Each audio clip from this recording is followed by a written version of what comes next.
నేను అడుగుతున్న పాత్రికేయ మిత్రులను, ఇవాళ రాష్ట్ర ముఖ్యమంత్రి గారు 1,75,000 కోట్ల రూపాయల ఆదాయం ఉన్న రాష్ట్రాన్ని నడుపుతాడంట గాని 400 కోట్ల రూపాయలతో ప్రారంభమయ్యే నిజాం షుగర్ ఫ్యాక్టరీని నడపలేనంటే ఇట్లాంటి సన్నాసి,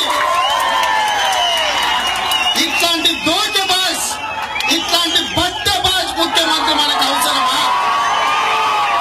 నేను అడుగుతున్నా, ఈ ప్రాంత రైతుల ప్రాణ సమానమైన, ఈ ప్రాంత రైతుల ఆత్మ గౌరవం, ఈ ప్రాంత రైతుల ఆదాయం, ఈ ప్రాంత చెరుకు రైతుల ప్రాణమైన నిజాం షుగర్ ఫ్యాక్టరీని బొందబెట్టిన నువ్వు ఈ రోజు గద్దె మీద కూర్చుంటే ఈ రైతులు ఊరుకుంటారని నువ్వు అనుకుంటున్నావా? కల్వకుంట్ల చంద్రశేఖర్ రావు ఇవాళ అందుకే బోధన అంబేద్కర్ చౌరస్తలో నిలబడి నేను అడుగుతున్నా, ఇవాళ నేను అడుగుతున్నా, ఆనాడు ఎన్నికలలో వారు సాగునీటి పారుదల శాఖ మంత్రిగా ఉండి ఈ ప్రాంతంలో మిట్ట ప్రాంతానికి నీళ్లు రాకపోతే అలీ గుత్పా సాగర్ ను వీటన్నిటిని కూడా పూర్తి చేసి మీకు నీళ్లు ఇచ్చి మీరు ఎక్కడికి పోయినా మా ఎమ్మెల్యే, మా మంత్రి సాబ్ సుదర్శన్ రెడ్డి అని చెప్పుకునే విధంగా మీ గౌరవం పెరిగే విధంగా ఆయన ప్రవర్తించండి.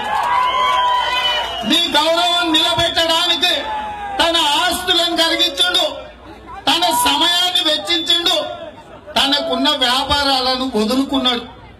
ఇన్ని త్యాగాలు చేసి బోధన్ బిడ్డల కోసం తన జీవితాన్ని, తన ఆరోగ్యాన్ని సైతం లెక్క చేయకుండా మీ కోసం అంకితమైన పెద్ద మనిషిని ఒక పాస్పోర్ట్ల బ్రోకర్ ను నమ్మి ఓడగొట్టారా? ఇవాళ నేను అడుగుతున్నా, బోధన్ బిడ్డలారా ఆలోచన చేయండి. పెద్దలు సుదర్శన్ రెడ్డి గారికి మీ పాస్పోర్ట్ల బ్రోకర్ అయిన షకీల్ కి ఏమన్నా పోలిక ఉన్నదా? ఇవాళ నక్కకు నాగలోకానికి ఉన్నంత తేడా ఉంది.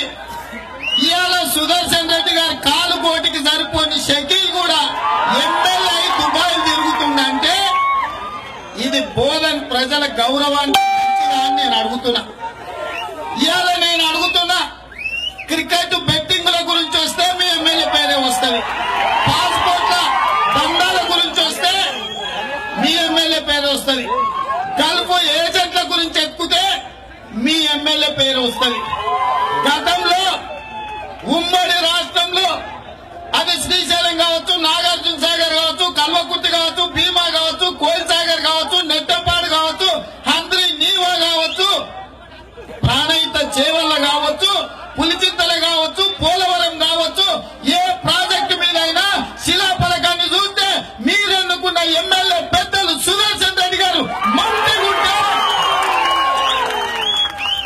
ఏ శిలాఫలకం మీద చూసినా మీరు ఓట్లేసిన నాయకుడు మంత్రిగా శిలాఫలకం మీద ఉంటే ఇవాళ మీకు ఉన్న ఎమ్మెల్యే ఏ పోలీస్ స్టేషన్ లో చూసినా జేబులు కొట్టేటోళ్ళు ఫోటోలు కాదు ఉంది.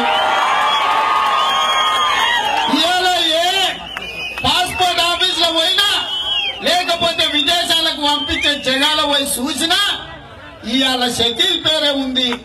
ఇట్లాంటి మనం ఎమ్మెల్యేగా చేసుకుంటే మన గౌరవానికి మంచిదా? ఒక్కసారి ఆలోచన చేయండి. ఏంటండి, వీడియో నచ్చిందా? అయితే ఓ లైక్ వేసుకోండి, లేదంటే ఓ కామెంట్ చేయండి. ఎప్పటికప్పుడు మా వీడియోస్ చూడాలంటే సబ్స్క్రైబ్ చేసుకోండి.